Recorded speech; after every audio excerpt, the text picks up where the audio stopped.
Hi friends, ఇగో చేయబోతున్నా. ఇగో ఎండుమిరపకాయలు, కరివేపాకు,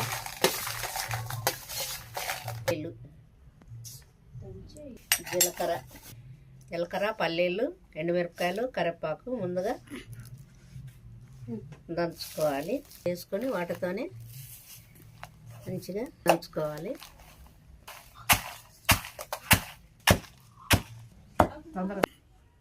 టమాటా, ఉల్లిగడ్డ, మనం ఎండుమిరపకాయలు మెత్తగా ఇట్లా దంచుకున్న తర్వాత టమాటా, ఉల్లిగడ్డ,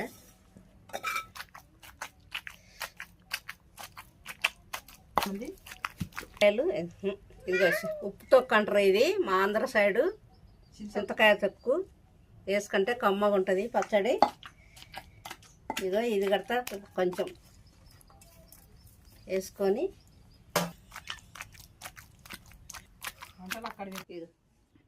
హాయ్ ఫ్రెండ్స్, ఇక మా మమ్మీ పచ్చడి వేసింది. నేనైతే టేస్ట్ చేస్తున్నాను. రోటి పచ్చడి తొక్కు. వావ్, చాలా బాగుంది. నచ్చితే లైక్ చేయండి, సబ్స్క్రైబ్ చేయండి. Like, share, subscribe.